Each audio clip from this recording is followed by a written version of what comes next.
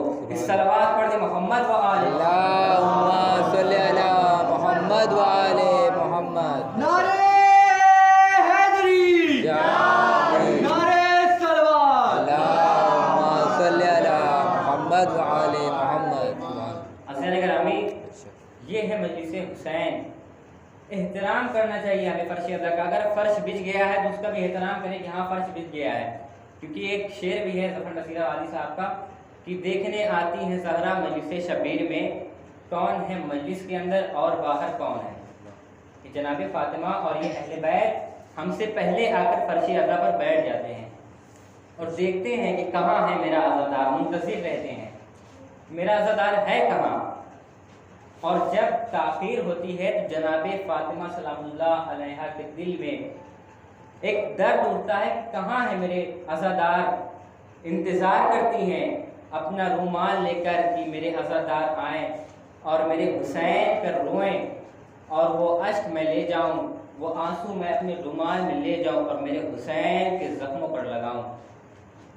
تو عزاداران مظلوم کربلا، یہ ہمارا فرض ہے، یہ ہر ایک انسان، یہ ہر ایک شخص ذمہ دار ہے کہ ہمیں کرنا کیا ہے۔ اور یہ میں مخاطب ہوں اپنے اب چھوٹے بچوں سے، ان کو بھی کچھ بتا دوں یہ ماہ مبارکۃ الرمضان کے لیے کہ آپ کے اوپر ابھی روزہ واجب تو نہیں ہے، یہ بھی آپ کی مرضی ہے رہے یا نہ رہے، واجب نہیں، لیکن آپ عاقل ہیں، سمجھدار ہیں، عقل رکھتے ہیں، تو اب آپ کا اتنا فرض ہے میرے بچوں اتنا یاد رکھیے گا کہ آپ روزہ نہ رکھیں ابھی یہ واجب آپ پر نہیں ہے، لیکن یہ ایک اور ذمہ داری آپ پر ہے کہ آپ ایک ذمہ داری اپنے اوپر لے لیجئے کہ اتنا خیال رکھیے کہ ذرا آ کر دیکھیے کہ مصلی درست ہے یا نہیں، سجدگاہ مرتب ہے یا نہیں، جا نماز اور یہ صفائی ہوئی ہے کہ نہیں، کم از کم اتنا خیال رکھیں اور زیادہ تر کوشش کریں اپنے ثواب کے لیے، اپنے والدین کے ثواب کے لیے کہ استغفار کی تسبیح پڑھیں، گناہوں کی مغفرت کے لیے تسبیح پڑھیں، صلوات کی تسبیح پڑھیں، اہل بیت پر درود بھیجیں، یہی آپ لوگوں کے لیے کافی ہے۔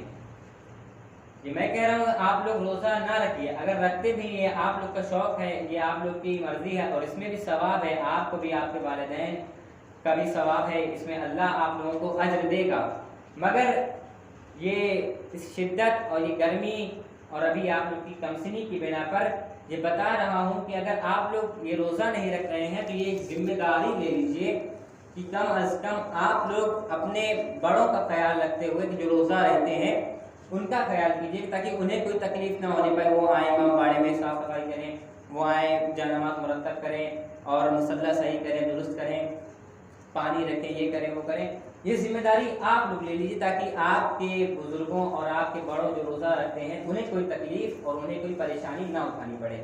ایک صلوات پڑھیں محمد و آل محمد۔ اللہم صلی علی محمد و آل محمد۔ حضرت علی مصوبے کربلا، اب یہیں سے میں اپنی گفتگو تمام کرتا ہوں اور منزل مصائب پہ آ گیا ہوں کہ ہم پرچم عباس اٹھاتے ہیں، ہمیں خیال کرنا ہے اور مقصد کو سمجھیے کہ مولا عباس نے اپنی شہادت کیوں دی۔ یہ ایک وفاداری تھی اپنے بھائی سے، عمر بھر مولا عباس نے امام حسین کو بھائی نہیں کہا ہے، عمر بھر آقا کہا ہے، اتنا احترام تھا، عمر بھر آقا کہا ہے۔ جب امام حسین نے آخری وقت کہا ہے کہ عباس اب مجھے بھائی کہہ دو، تم نے عمر بھر مجھے آقا ہی کہا ہے، اس وقت مولا عباس نے اپنے بھائی کو بھائی کہا ہے۔ تو یہ وفاداری ہم اس درس کو اپنا لیں کہ ہمیں اپنے بھائی سے وفاداری کس طرح کرنا چاہیے، ہم اپنے بھائی کا خیال کس طرح سے رکھیں۔ جو وفاداری نبھا سکتا نہیں بھائی سے، اس کا دل نہ کہو، دل ہے وہ پتھر جیسا، وہ دل ہی نہیں رکھتا جو اپنے بھائی سے وفاداری نہ کرے۔ اور یہاں پر مجلس حسین میں جتنے بھی لوگ بیٹھے ہوئے ہیں سب بھائی ہیں، سب چچا ہے، بابا ہے، تو ان کا خیال رکھیے کیونکہ ہم پرچم عباس اٹھاتے ہیں، ہم مدرسۃ حسینیہ میں آتے ہیں، یہ ہمارا مدرسہ ہے جس میں ہم کچھ سیکھنے کے لیے آتے ہیں، کچھ سمجھنے کے لیے آتے ہیں، یہ اپنے فائدے کے لیے آتے ہیں۔ اسد علی مظلوم کربلا، تو یہ ہے مولا عباس کی فضیلت، سب فضیلتوں میں سے ان کی فضیلت یہی افضل ہے کہ انہوں نے امام حسین کو یہ دنیا والوں کو بتانے کے لیے اور ان تک پیغام پہنچانے کے لیے مولا عباس نے کہا ہے کہ کیا ہے کہ اپنے بھائی کو عمر بھر انہوں نے بھائی نہیں کہا ہے، آقا کہا ہے، ایک تو غلام بن کر رہے ہیں اپنے امام حسین کے۔ یہ پیغام اور ان کا یہ مقصد ہمیں خود کو اپنانا چاہیے، اس سیرت پہ ہمیں چلنا چاہیے۔ احباب اعزاز، 34 برس تاریخ میں ہے، 34 برس مولا عباس کو جنگ کا انتظار تھا، اور جب مولا عباس آئے ہیں کربلا میں، یہ امام حسین کا قافلہ کربلا پہنچا ہے 2 محرم کو، تو امام حسین کے حکم کی بنا پر مولا عباس نے نہر فرات کے کنارے قیام لگایا اور خیمہ لگ گیا۔ 4 محرم کو یزید کا لشکر کربلا میں پہنچا، اور جیسے ہی یزیدوں نے دیکھا کہ قافلہ امام حسین کا آ چکا ہے، خیمہ نہر فرات کے کنارے لگ چکا ہے، یہی یزیدوں سے برداشت نہیں ہوا کہ امام حسین کا خیمہ نہر فرات کے کنارے کیسے ہے۔ یزید نے حکم دیا کہ یہاں سے خیام حسینی ہٹایا جائے۔ اب جیسے ہی یہ آواز مولا عباس کے کانوں میں جاتی ہے، ایک مرتبہ مولا عباس اپنے نیام سے تلوار کو نکالتے ہیں، ایک خط کھینچتے ہیں اور پھر لشکر یزید سے مخاطب ہو کر کہتے ہیں کہ ہے کسی میں دم جو اس خط کو، اس نشان کو پار کر کے دکھا دے۔ بڑی دیر تک مولا عباس انتظار کرتے رہے۔ تاریخ بیان کرتی ہے کہ بڑی دیر تک مولا عباس انتظار کرتے رہے، منتظر تھے کہ کوئی لشکر یزید سے آئے اور خط پار کر دکھائے۔ مولا عباس کھڑے ہیں، انتظار کر رہے ہیں کہ کوئی آ جائے۔ اب جیسے ہی یہ منظر امام حسین نے دیکھا تو امام حسین فوراً جناب زینب کے خیمے میں جاتے ہیں، کہتے ہیں زینب ذرا عباس کو خیمے میں بلا لو ورنہ قیامت آ جائے گی۔ غیظ میں تھے مولا عباس اور اس طرح سے منتظر تھے کہ کوئی آ جائے تو بتا دوں کہ میں کون ہوں۔ کوئی نہیں آیا، بہت دیر تک مولا عباس انتظار کرتے رہے۔ اب جیسے ہی امام حسین نے جناب زینب سے کہا، جناب زینب نے جناب فضا کو بھیجا، فضا جاؤ عباس کو بلا لو اور کہہ دو کہ تمہیں شہزادی بلا رہی ہیں۔ جناب فضا آتی ہے، کہتی ہے چھوٹے شہزادے آپ کو شہزادی زینب بلا رہی ہیں۔ تو پہلی مرتبہ مولا عباس نے کہا فضا جا کر کہہ دیجئے بہن سے، شہزادی سے جا کر کہہ دیجئے کہ ابھی عباس کچھ لمحے میں خوشخبری لے کر آتے ہیں۔ جناب فضا پھر سے جناب زینب کے خیمے میں جاتی ہیں، کہتی بی بی چھوٹے شہزادے کہہ رہے ہیں کہ ابھی میں کچھ دیر میں خوشخبری لے کر آتا ہوں۔ اے اہل عزا، اب دوسرا جملہ جناب زینب کا سنیے گا اور دل تھام کر سنیے گا کہ جناب زینب نے دوسری مرتبہ کیا کہا ہے۔ اب جناب زینب کہتی فضا جاؤ عباس سے کہہ دو کہ تم آ رہے ہو یا زینب آ جائے۔ اللہ اکبر، تم آ رہے ہو یا زینب آ جائے۔ اب جیسے ہی جناب فضا جا کر کہتی ہیں اے چھوٹے شہزادے، شہزادی کہہ رہی ہیں کہ عباس سے کہہ دو کہ تم آ رہے ہو یا زینب آ جائے۔ اب جیسے ہی اتنا سننا تھا کہ مولا عباس نے اپنی تلوار کو نیام میں رکھا، فوراً قیام میں جاتے ہیں۔ اب کیا دیکھتے ہیں کہ جناب زینب کے برابر میں امام حسین کھڑے ہوئے ہیں۔ اب مولا عباس سمجھ جاتے ہیں کہ امام حسین کیا چاہتے ہیں۔ ایک مرتبہ کہتے ہیں آقا آپ یہی چاہتے ہیں کہ میں خیمے ہٹا لوں وہاں سے؟ امام حسین کہتے ہیں ہاں عباس خیمے ہٹا دو، میں یہ نہیں چاہتا کہ میں جنگ کی پہل ہماری طرف سے ہو۔ جب جنگ کی پہل یزیدیوں کی طرف سے ہوگی تو جنگ کی جائے گی، ورنہ ہم پہل نہ کریں گے۔ حضرت عالانی مظلوم کربلا یہ صبر ہے امام حسین کا، انہوں نے کہا کہ ہم پہل نہ کریں گے۔ جناب عباس نے امام حسین کے حکم کے مطابق خیمے ہٹا دیے۔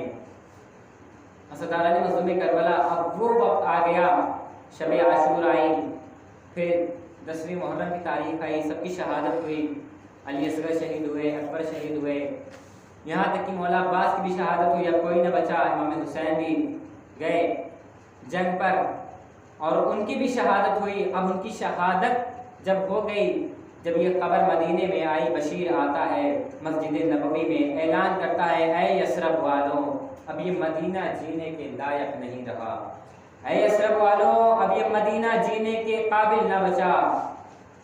آپ جانتے ہیں کہ مسجد نبوی سے جو گھر ملا ہوا تھا وہ گھر مولا کائنات کا تھا، اور اسی گھر میں مولا عباس کی ماں ام البنین رہتی تھی۔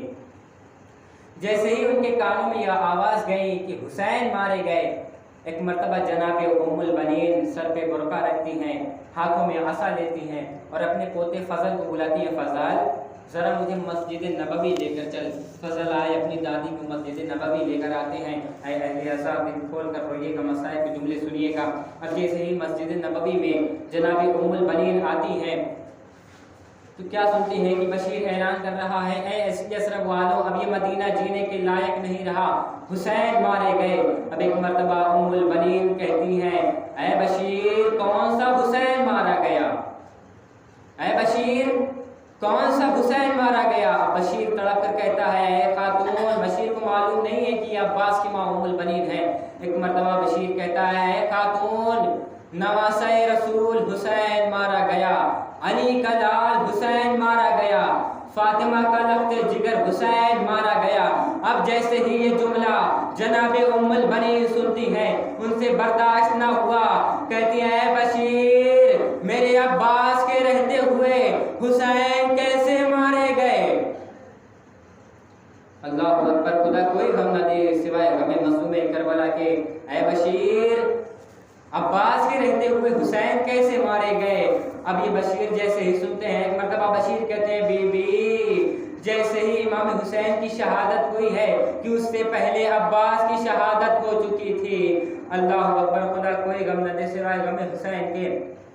ارباب اعضاء، جناب ام البنین کہتی بشیر، کیا تمہیں نہیں معلوم کہ میرا عباس علی کا لال ہے؟ کیا میرا عباس جنگ نہ کر سکا؟ اے بشیر، میرا عباس جنگ نہ کر سکا۔ اب بشیر تڑپ کر کہتا ہے بی بی، جب عباس جنگ کر رہے تھے تو ایک ظالم نے عباس کے سر پر گرز لگایا کہ عباس گھوڑے پہ سنبھل نہ سکے اور زمین پر آ گئے۔ اب اتنا سننا تھا، اہل عزا دل کھول کر جملہ سنیے گا۔ جناب ام البنین کہتی ہیں اے بشیر، کیا تجھے نہیں معلوم میں عباس کی ماں ہوں؟ بشیر دیکھ کر تڑپ گیا، کہتی ہے خاتون، اے ام البنین مجھے معاف کریے گا کہ جب عباس کی شہادت ہوئی ہے، عباس کے سر پہ ایسا گرز لگا کہ عباس گھوڑے پہ سنبھل نہ سکے۔